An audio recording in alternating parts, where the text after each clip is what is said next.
Hybrid Fitness Report is sponsored by Wadleet, a UK-based sports apparel company. Wadleet's designs come from a love of functional fitness, helping you to build strength, mobility, stability, and endurance while staying comfortable in what you wear.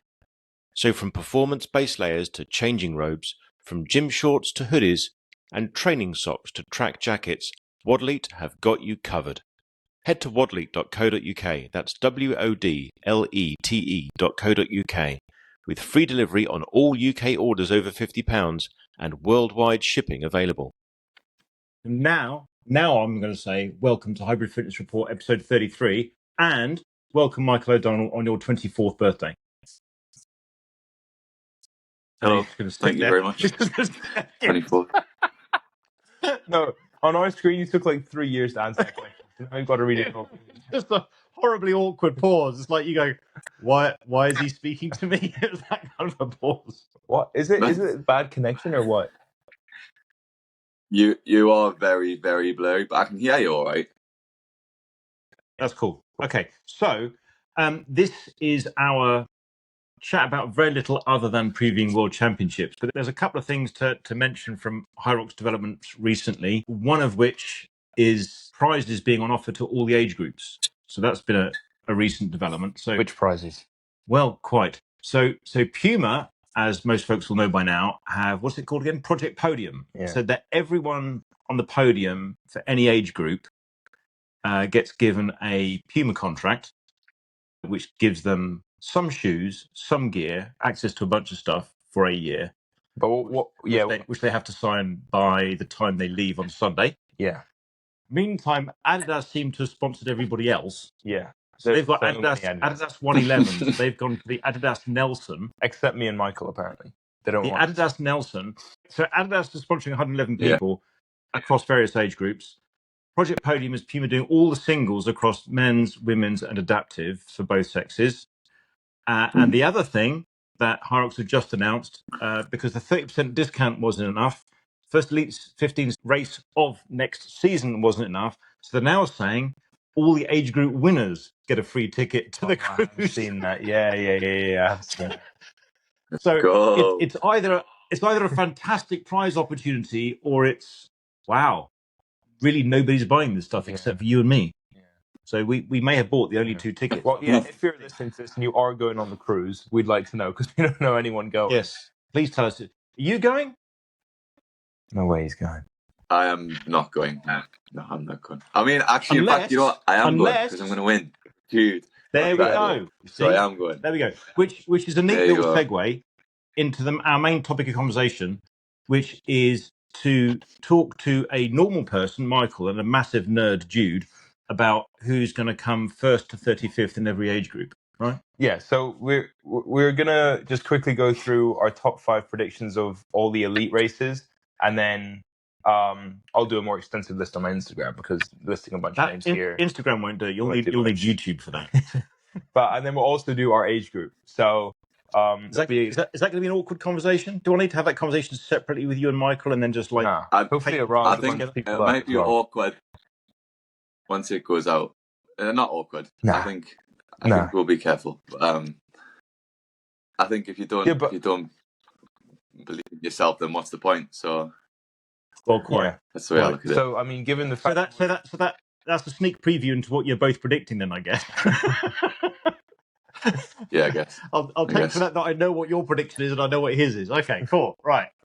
So we'll take that as read, and then we'll fill out the rest of the top 5. Yeah. Okay, so how are we going to do this? Let's start with Elite 15. So Elite 15 women, Elite 15 men. As a prelude to all this, have either of you done Martin? So Martin Ethoven is an Elite 15 guy, and he's also an engineer. Well, no, he's an engineer, and he's also an Elite 15 guy. That's the impressive part. Yeah. So he's built a website called prohyroxstats.com, in which you put your predictions of the podium for Elite 15 men, women, doubles men, doubles women, and mixed.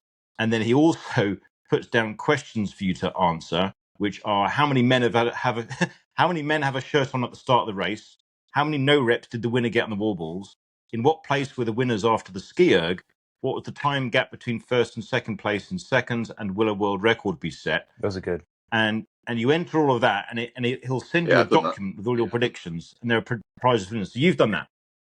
Cool. Okay. So that's what I'm going off on mine. So I'm just doing podium.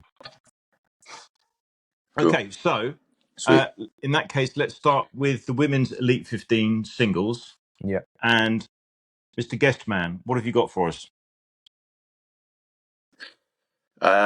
So I don't think you can look past Joanna to win. I think had she have slipped one major, I think is a possibility that, you know, she could do it on the big stage, but the fact she's won every single one, I don't think there's any doubt that she's going to win. Second place, I've got Lauren. Once again, I think she's came second in every one apart from Hamburg, perhaps. Got her for second. I've got Sinead Bent as third. I just think with her winning the regionals and doing really well in her first World Championships last year, I think she's got a podium spot. And then for fourth and fifth, I've got Lena Putters and Vivian Tafuto, just based on experience and results. But I imagine you might have something different, but that's how I broke it down when doing my predictions. So top three again: Joanna Whittrick, Lauren Weeks, and Sinead Bent. Lauren, and Sinead Bent. Yeah. Okay. What do you got? I think third's definitely a bit of an out there one, but yeah, I mean, 4 out of 5 I agree with. The only thing that I'd change is I had Joanna to win it. I think if you don't, you're trying to be a bit too clever. Yeah. Lauren Weeks for second. And then in third, I've got Alyssa McElhenney. And then in fourth, I've got Sinead, and fifth, Vivian. I think Alyssa's running is too good to not have her at least top 5. And to not have her in the top 5. And to not have her in the top 5, I think is crazy. Because she spoke subsequently after the race about how quote unquote easy she found it, and how it wasn't the running, she wasn't pushing herself, and yet she had, I think, either the quickest or the second quickest run time out of everyone. I think Lauren had the quickest, and then I think she was second quickest. And I just, Sinead's a great shout. Third, fourth, not much difference between that, but I just don't think you can overlook Alyssa when it comes to the running, and then especially a podium spot. I think she'll pip Sinead on the line there. I think the only reason I left her out was just I think maybe experience. She's pretty new, isn't she? Whereas the other ones have been in about.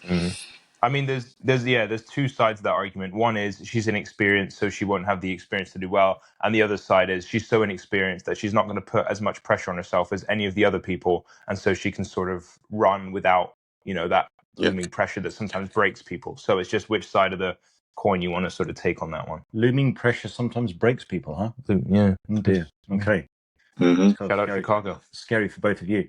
Okay, so I've got the same top 3 as Jude. Just I felt like both of you, that the top 2 write themselves, and the third one was a punt, basically on the same criteria as Jude. Really, it's just that she did so well so quickly, and she's got such a strong background that, and I think Sinead is as Jude said again, is a very good shout for the podium, but also I feel like McElhenney is more predictably good, even though she's got a shorter history in the sport. But that's why I don't think Sinead's a bad shout at all. I think anyone not putting Alyssa in the top 5, I'd understand.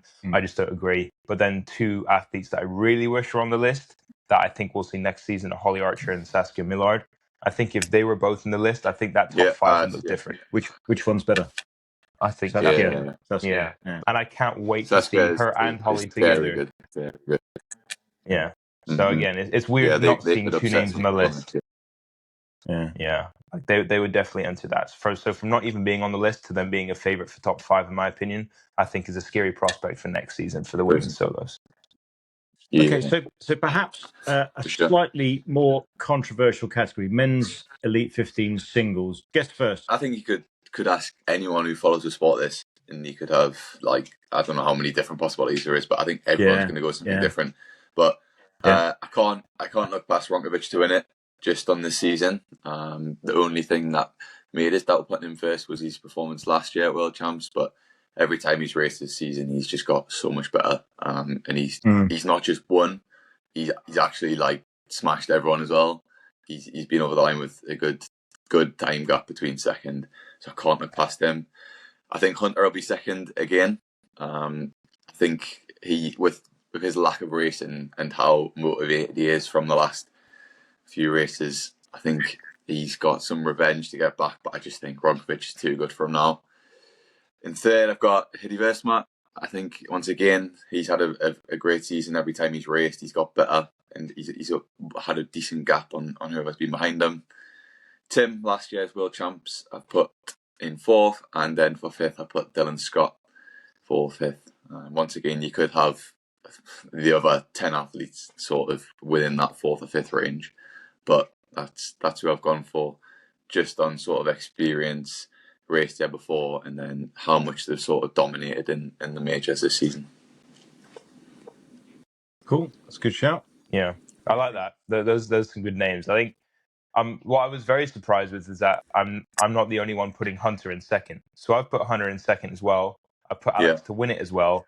The only difference with my list is, shout out Dylan Scott, I've got him taking third, Hidde in fourth, and Tim Venus in fifth. That, I think, is my most controversial one, I think Tim's going to take it out incredibly hot with Alex. And I think just because of his wallball performance, even though he claims to it not have been him pushing himself, I've seen little gaps in his mentality or his physiology, I'm not sure which one, on the wall balls alone. On Tim's? Yeah. So that's why I put Tim fifth. And the reason I think Dylan's going to take Hidde is because Hidde's wall balls are still 15 to 20 seconds behind the majority of the field, even with him having improving them. So I just think with wall balls being such an important station, I think Dylan's aren't the best, but they're better than Hidde's. And his running is up there with Hidde's, and his stations are up there with Hidde's. So I just think Alex, Hunter, Dylan, Hidde, Tim for the top five. Okay, so we've all got Alex in first and Hunter in second. There we go. I've gone for that as well. Now, maybe I'm a bit too influenced by chest thumping and mansplaining on Instagram, but I also, maybe I'm slightly biased about having seen him race up close. I haven't seen I haven't been up close to other Elite 15 guys, but seeing a Hunter race in Miami, but also listening to how he's tried to improve himself over last year. And in deference to you two guys, I'm a big fan of being a little bit bigger rather than a little bit smaller. And he basically says that he kind of lost so much weight and so much muscle up to and including last year, when he did fine, just not great. And bearing in mind what he has been his entire career in terms of a complete alien of a specimen, and claiming to be in the best shape and looking like he's in ridiculous shape. Miami was a wish course, and he lit the place up and was so far ahead of everybody else that he had nobody to really push him, and still posted a ridiculous time. That I think, same as you, I can't see past Ronkovic for first, but I don't see anyone having the will to get past Hunter. For third, I've gone Tim and then Dylan. So Tim in third, Dylan in fourth, and Hidde in fifth. And I wouldn't have put Hidde as high as fifth, except for one race when he had the world record for 5 minutes. But he beat a stacked field. I mean, the course was what it was, but he didn't beat nobody on that. He beat almost everybody on that. So he still is that. But again, I'm biased by watching him at the end. It's going to be tight at the end. And I think when people see his form and they're 10 or 5 reps behind him, 10 reps behind him, I think they'll take him. So that's why, fifth is amazing, but that's why I have him as low as fifth. And even when he was being interviewed, I think it was by Greg a few weeks ago, he says, well, I've got to fancy myself because you've got to, and why be in it if you don't think you can do it? And guess what, folks? I had the world record for a couple of months there. But even he was saying that logic suggests that Tim or Alex are going to win it. So I think not quite to the same extent as the women, where you've got two that have basically separated themselves, but to some extent, I think a lot of guys are seeing definitely Alex, and to a lesser extent, Tim is slightly separate, although we've all got Hunter coming back from previous world titles to come into second. So that's pretty similar. This is not very interesting because we've agreed on most things. We've agreed, but pretty much. Like Michael said, anything can happen. So you've got athletes like Sean, James, Cole, Seb, Charlie. I mean, Luke. Seb's fifth ranked, and we've neither of us have even mentioned him. Yeah, it's the ranking I don't take much into account. Right. You've got the courses like London, Warsaw. So I mean, you can't really compare them to people. JK for a few months last year was threatening to be, one of the two dominant figures. So he could be back at that for all we know. Sean is absolutely convinced he's going to win. I mean, he's not just talking a good game like people like Hide is like, I could win. Sean's like, no, I definitely should win this. I think this is my time. Like, maybe it is. He could do. I put him 6th. I mean, maybe it is. I'm not. I think he'll go out too fast and hang on for what I think he'll go out too fast with Alex and Tim, and we'll get halfway through and we're like, wow, Sean's still hanging in with them, and I don't think he'll quite have it at the end. But what I've noticed with Sean though is that he goes out quick. He suffers a little bit in the middle, but he manages to pull it back. Like him and JK, he does have good lunges. Even though they go out or JK isn't at the front, he still comes back really strong. Even when he has gone out and died a little bit, like Dylan's proven he can do that as well. So at the elite level, to be able to go out too hot and still finish top 5, I think is such a huge skill that Sean and JK have. I mean, they're 6th, and then JK I put 7th, so it's just a massive toss-up, really. Does Luke Greer have a shot at the podium? I don't think so. Yeah, it actually is crazy because you're seeing all these people, but you're forgetting that literally it could be in any order. Like no one's even said Rich Ryan. No one's said Thomas Turdick. Like how good of a season he had. Top 3 at London. Charlie. Like it's actually stacked. So it could go anyway. I just think there's a gap between those hence why we've all got the same top 5. I do just think there's a small gap between them and then the rest of the field. So deep, but obviously still so good. I think my dark horse for the top 5 is Louis Osler. I think his trajectory since going all in Hyrox and quitting CrossFit, more or less quitting CrossFit, is that he's getting quicker all of the time quite quickly because he's basically not doing any strength training, so to speak, because he's got more than enough of that already. And because he's such an athlete, his running is getting quickly better month by month. So I think if anyone's going to crack the top 5, I think he might. For risk of generalizing here, I think the reason I disagree with that is because I don't think there's anything Louis can do that Cole can't do better. And so Louis is an amazing athlete, and to be on this list is insane, and it's a dream of mine, obviously. But I think Cole and Louis are such similar athletes. I can't see anywhere in which if they both have their best day that Louis would beat Cole. He's a quicker runner and he's good on the stations. Cole, you reckon would be ahead of him? Yeah, okay. I don't think there's a way in which if they both have their best day that Louis wins. Yeah, so Sebastian I put not 9th, but I mean you can put Warsaw. Yeah. So Sebastian's race in Warsaw was crazy, but I mean, just because we were putting someone 9th doesn't mean that we think they're way in 9th. It's like there might be 4 seconds between them and 4th. Yeah. Don't know. Yeah, so top 5, we think of the top 5, 6 through 12 could be separated by the toss of a coin, really. Anything. And Charlie, if he has his day, he could be around about the top 5 because again, his trajectory is steeply upwards the whole time at the moment. So he logically he'd be one of the next guys in terms of improvement speed to be knocking on the door of those guys. Yeah, definitely. Okay, so that's that. And women's doubles is our next one. Who have you got winning the women's doubles, Michael? Women's doubles slightly harder for me. Especially 4th and 5th was sort of just picking out sort of past results, but I've gone for Lauren and Vivian for top spot just because world record holders they've won, I believe, every race, every major they've done together. Second, I have got Lucy and Sinead from last year. I think they'll have a bit of fire from last year, a bit of revenge after what happened to them. Definitely. To be honest, I was actually contemplating putting them first, but I have put them second. Joanna and Jess third. I just think Jess isn't up to Joanna's sort of mark, but obviously because Joanna's so good, she pulls them in.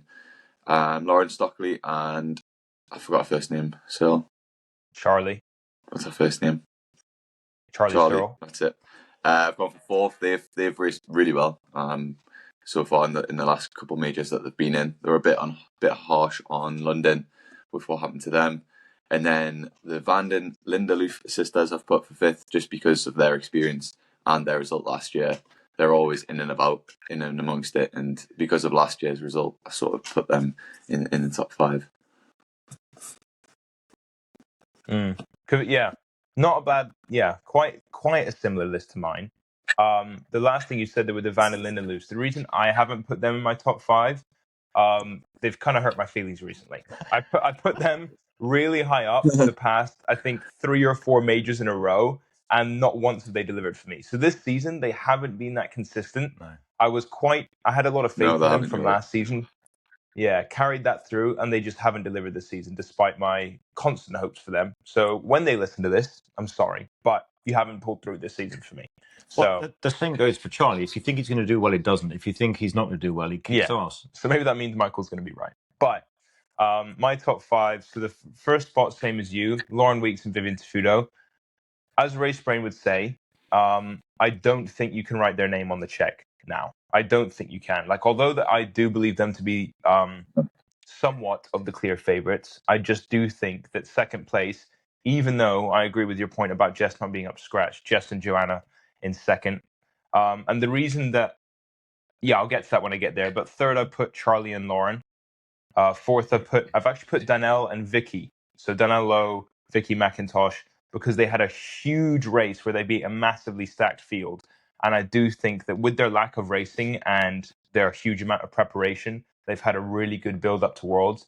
And I think their potential is there. And then fifth, I've gone with Sinead and Lucy. The reason I've gone with Sinead and Lucy in fifth is because of Lucy's really tough season. I think if they were both racing and both fit all throughout the whole season, I'd put them top 3. I'd probably put them after Joanna and Jess. But with the fact that we saw what happened to Lucy in that solo race, yes, she did come back in the doubles, but that's still not a good indication. I think with the top 5, you have to be so on form that I think maybe recency bias is playing into it, but the fact that she hasn't been there all season, she has admitted that she's had real fitness and sort of injury-ish issues. I think they're good enough to still get top 5 despite that, because of their performance last season and Sinead's performance this season and their doubles pairing last race. But I don't think that Lucy's inconsistent season can bring her higher than 5th. Maybe they will, but that's why I put them 5th. So Lauren and Vivian, Jess and Joanna, Charlie and Lauren, Danielle and Vicky, Sinead and Lucy. I'm going to restrict mine to top 3 because I know less than you two. And in third, I've got Sinead and Lucy, which is partly English bias. Yeah.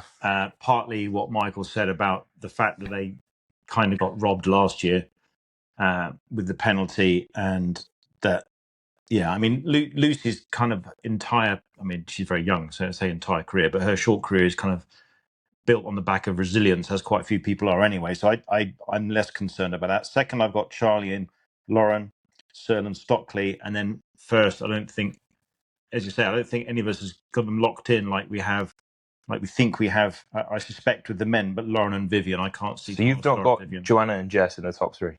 I have not. Wow. But that's me having huge. Highly controversial. Absolute scenes in Australia. Wow. We have no Australian audience anymore. That's crazy. Okay. Yeah. So I don't.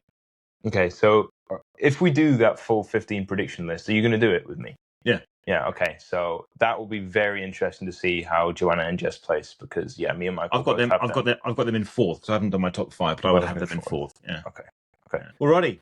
Men's doubles. Who you got, Michael?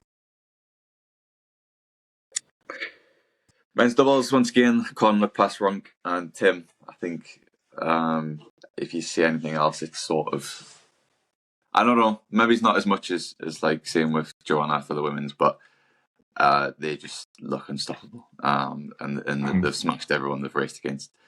But the thing is with the doubles, all it takes is sort of one mistake or, a few penalties and everything changes. But the clean races and the two of the best. So whereas the other partnerships, you've got individual athletes, but maybe perhaps not the 2 best athletes in the world, but they are quite literally the 2 of the top 5 athletes in the world. So they're first. I put Gustav and Sebastian in second. They are just unbelievable every time they've raced together. They actually can't say them not being in top 3. Hunter and Jake, I put third, just because of the lack of the race together. I do think they'll obviously be incredibly fast, but I just think Gustavo and Sebastian will have the edge on them. Rich and Playo Fernandez in fourth. Once again, they are the previous record holders. They've not raced lots together, but they are a very good partnership. And then James Kelly and Jake Dead in fifth. But like I say, could have been multiple other partnerships there, but went with them just because of the amount of times we've raced together. Nice, good list. Very surprised that again we agree on second place. I thought that would have been a topic of contention, but like you said, so my top 5, I'll run through it now and then I'll explain it. Alex and Tim in first. Note on that, I am so unbelievably sad that next season we won't get to see them race together. I think that is one of the coolest pairings so far in Hyrox, and the whole nationality change having to be from the same country is really gutting. Do I like that rule? No, because it takes out pairings like this, but maybe there should be an exception for if one country has ever conquered the other country.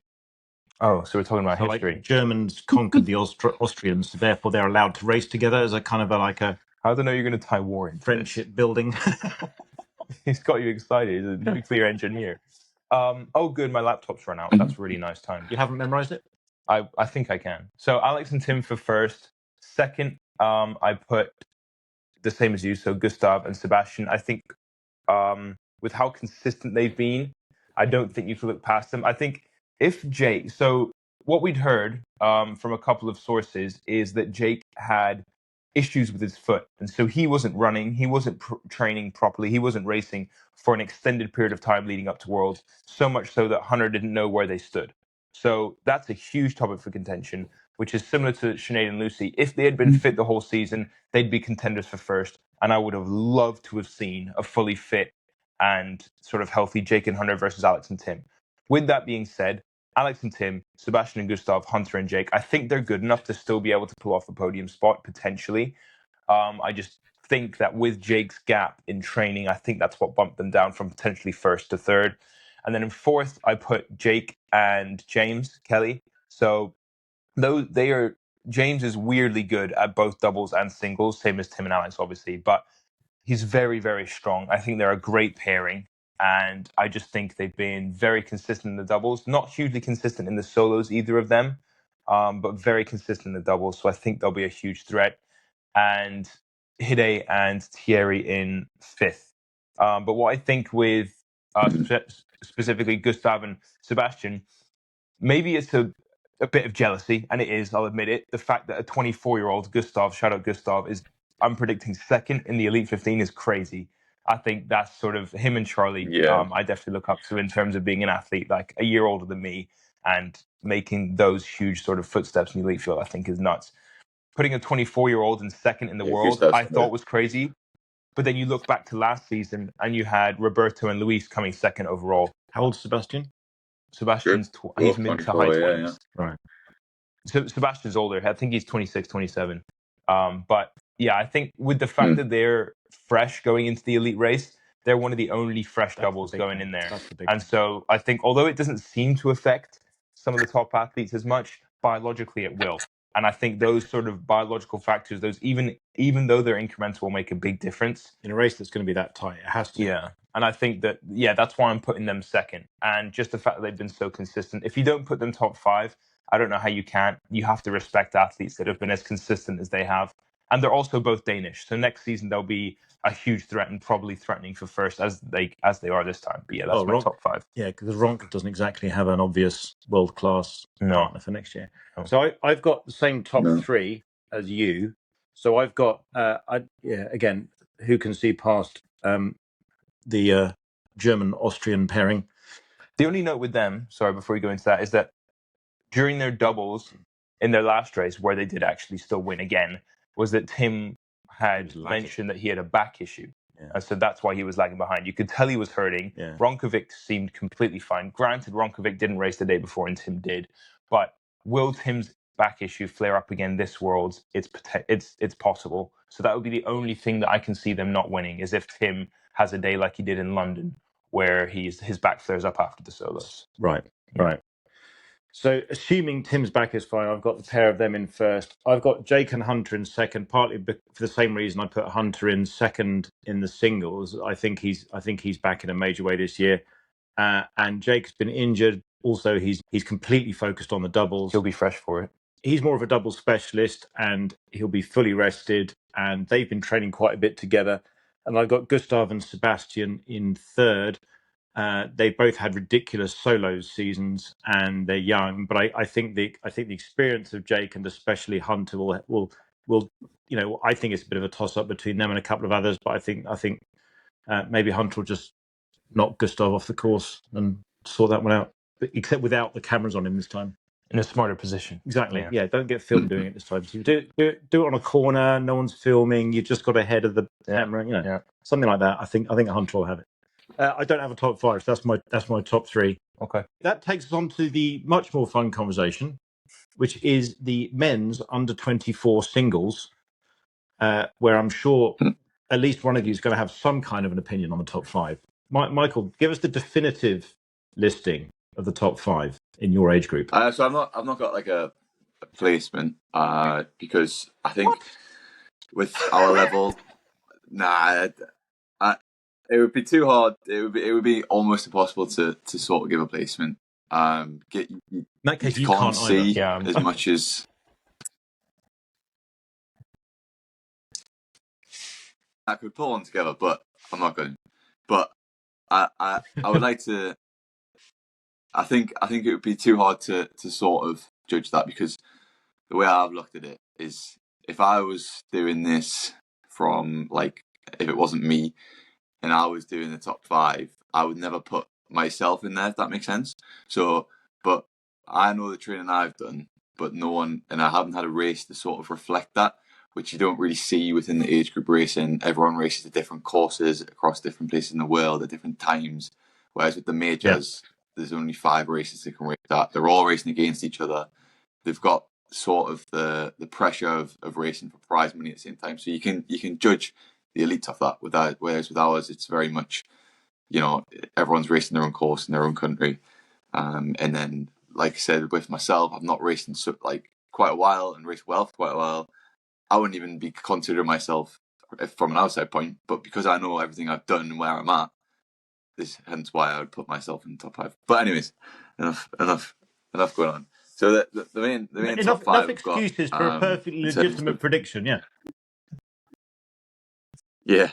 So I've got myself and Jude in there in the top 5. I think, well, I'd be crazy not to put myself, because why on earth would I be going if I don't think I'm even going to bother getting top 5? So Jude, just because of unbelievable last few results, overall win in Malaga, and then multiple age group wins, and then your time speaks for itself. Main contender, I think, is Sam Schumann. He's had an unbelievable season from last year. I remember you raced with him a few times, Jude, and you said he was good and good to race with, but didn't have any outstanding results. I don't think he had any better results than we did. But this year, he's just, every race he's got so much better. And we actually raced on the same course in Amsterdam, and I came second to him. So I know for a fact he's going to be hard to beat. How much did he beat you by in Amsterdam? I believe it was about a minute. It was quite a bit. I think he was. Okay. I was low 58. He was low 57. I think. Okay. Yeah. Cool. Home race. I was on his turf. He had advantage. And then the other 2 honourable mentions I've got is Thomas Dubrost. Sorry if I've said that wrong. He came 4th last year in our age group, and he's looking very good. And Evan Marion, who's also had very good results this year. But that's not to say there is, like I said, there'll be people similar to myself who've not raced as much this year and have maybe not even considered because of what they've done. But there'll be some, like there was last season. Me and Jude didn't even know who 2nd, 3rd, 4th people were. We didn't even consider them. So that's the thing with age group racing. It literally is who turns up on the day, and that's what makes a good athlete is performing when it actually matters, rather than on an age group or a normal race course. Yeah. And just helping out Michael a little bit there. If anyone in our age group is listening, I did kind of force him to do this. He didn't want to do this, but I was like, give me some names, make it interesting. So this was not his idea at all. This was mine. And again, this isn't to sort of offend anyone. This is literally because I love doing lists. I love making predictions. And like he said as well, because we're not elite yet, I say yet, Michael, because we're going to do it. because we're not elite yet, we race less. And also, we don't have the opportunities that the elite guys have. And so we can't get to as many races. Last season, Michael raced more. This season, I raced more. But it's not always going to be like that. And so we can't prove ourselves against the people that we're racing against until World Champs. And so, like Michael said as well, we don't have the data to sort of go off of what other people can do. And I've even said multiple times to you in that, although I do have a comprehensive list of everyone in our age that's come under the hour, I'm leaving 2 spots open and available for sort of those people that we just somehow haven't picked up on. And partly that is because you could be 26 and compete in the under 24s. Because if you were about to turn 25 and you raced in July last year in Asia and got a qualifying time, you could be just about to turn 26 now and be in the under 24. So you don't know when everyone's birthday is. You're just going people who literally are 24 and under, but that's missing out some 25 and high 25-year-olds. So with people that have raced age group 25 to 29, but in the Worlds they can race in under 24. So again, there are save 2 or 3 names at least on this list that I've never even heard of. Not just, or you do know them and you are hoping not to see them. Or that you thought they'd been the next category. But again, bear in mind, this does not mean I know these are the people that's going to come top 5. They're just the people that I know of that have good times and that sort of they're just on my radar. This is kind of funny because for the elites, you're tossing out these names and dismissing world-class athletes as you'll be somewhere in that 8th and 10th, whereas you've both launched into lengthy monologues to justify the people you know not being on your Well, it's because we personally know them. These are friends of yours. We're trying not to get thrown into the barrier and just mugged in the start line. Bearing that in mind, also bearing in mind the fact that... my gosh, more caveats. Well, I hate admitting the fact that Charlie and Gustav aren't even in the contention, but that's just because they're unfortunately a level above us right now, and they're racing elite. But withstanding that, my top 5 are the exact same as Michael's. So I've got Sam, I've got myself, I've got Michael, I've got Thomas, and I've got Evan. Now, there are a bunch of people around that time as well that could... And will that be the top 5? I don't think so. They're just the most likely list. So you don't have Dylan in your top 5? No. Thank you for pointing that out, though. I'm sure he'll love that if he listens to this. He has a great time that he posted in Warsaw. We raced in Barcelona and it was close. He's dropped some great times this season. But like you said, Thomas is looking really good. He was 4th last year. Evan's looking really good. He's one of the only 6 people, including Charlie and Gustav this year, that have gone under 57. And then huge names out there like Lucas, Harvey, Jax. Harvey's not doing singles, right? He's dropped out of that to focus on. No, he's actually doing singles. Oh, he is doing singles. Yeah, he is. Okay. Yeah. I mean, there are more names on the list, but those are just who, I think. There are so many honourable mentions. And again, if we didn't list you, then tough. Yeah, there we go. I do find it crazy so that we have... hard to keep the friends, and now you've blown we have the What's that?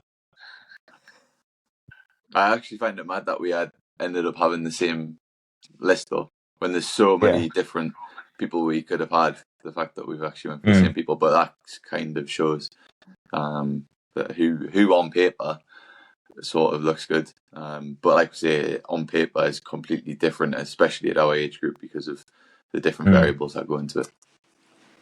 Okay, this was a very just niche list to the majority of people in the entire world, but this is just something that I like doing before Worlds anyway. So, Yeah, and looking at the top 20, 25 names on Jude's list in terms of the quickest times this year, there is a way into the top 5 or 10 for anyone on that list.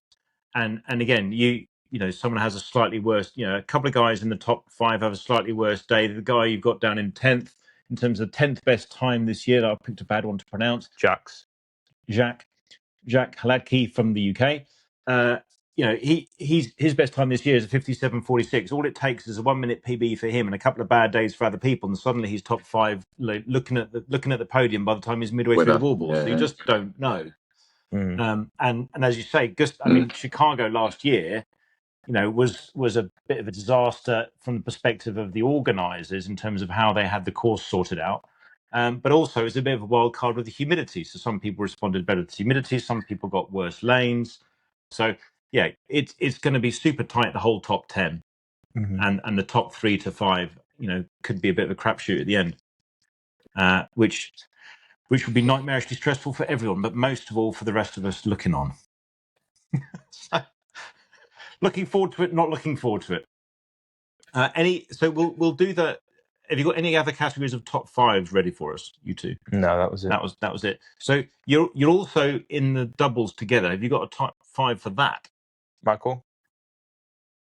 Podium? I do have a sort of. I think we know who's the main competition based off sort of who's raced this year. The under 24s is a new age category, isn't it? We didn't race last year. It was 16 to 29 last year, so it would have been a completely different sort of competitive field. You're racing against anyone who pretty much didn't make the elite in that 16 to 29. So 16 to 24 this year, I think as soon as it came out, we messaged each other and we were like, okay, like we've got no reason not to try and win this. We've only managed to get one race in this year, but it went perfect on what ended up being a hard course. We ended up taking the age group win, which, yeah, is great, but it's even better when you're racing against your main competition for the age group. So going into it, I do believe it's literally kind of ours to lose. But like I say, anything can happen on the day, but I would be lying if I said we shouldn't go and win that. And I do believe we can. But as for competitors, obviously you've got Ross and Kem, who are currently have the world record for the age group, and they'll be obviously unbelievable doubles partnership, and they'll be hard to beat. And then you've got Luke and Harvey, who are new. Obviously, Luke raced with Connor when we raced in Glasgow, but they have changed partners now, and Luke and Harvey are racing together and very well matched. I do believe they'll be up there. And then you've also got Jax and Freddie, who've raced a few times in the last few months and put down very good times. So the competition is still there. But I think because we've raced, I think probably the most together out of all them overall and the longest, I think it is sort of ours to take. But anything can happen on the day. But that's the mindset I'm going in with it. Yeah, very similar to mine, I think. Those are the names that I would have picked out. Similar to the solos as well. There will be 2 or 3 minimum doubles teams that we don't know about that are going to come and contend for the podium for sure.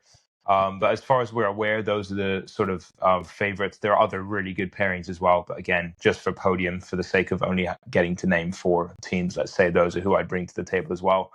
Now, the thing with who I would say on paper is the favorites would be Ross and Sem. They have the world record. Neither of them are racing solos as far as I'm aware. So I think they'll be fresh. On paper, they're the quickest. Can we beat them? Yes. But how much quicker is their best time to your best time? It's about 30, 40 seconds on a different course. So, I mean, it doesn't... What course are they on? They were on a Dutch one. Yeah, but we have also raced them on the same course. Yes, we did. So I think we raced them on the same course. We beat them. There might have been a penalty involved on their end. I think, was there? I think there was, yeah. Yeah. So I mean, yeah, like you said, we could win. We could not win. Who knows? Who knows? But so would you say that's a set? But top we'll three? try to win. Who's Sam partnering with? Who's Sam partnering? Sam's partnering with someone in the older age groups. They'll be racing above. Okay, but would you both say that the top 3 in terms of your predictions, not your guarantees, but in terms of your predictions, is Luke and Harvey, you two, and Sam and Ross. Yeah, I think Jackson, Freddie, like you said, will definitely contend that. That will be, yeah. I mean, so top 3 or 4, you think will be those 4? Yeah, okay. And then leave 2 or 3 for people that we just have never heard of that are just incredibly quick. And of those, just to run through, who's not racing singles the day before? Luke Ennis isn't racing singles. Do you know if Luke's racing singles? No, I believe it. Yeah, he is. Oh, okay. I thought you was. Right. Okay. So is anyone not racing? It's just Ross and Sam. Okay. So as far as we're aware, so they've got to be the favourites then. Well, world record holders, and they're both not racing singles the day before. So they've got to be the favourites. So you could win, but they'll be certainly the ones to beat. Okay. Yeah, I'd say so. Cool. Okay. So what we got?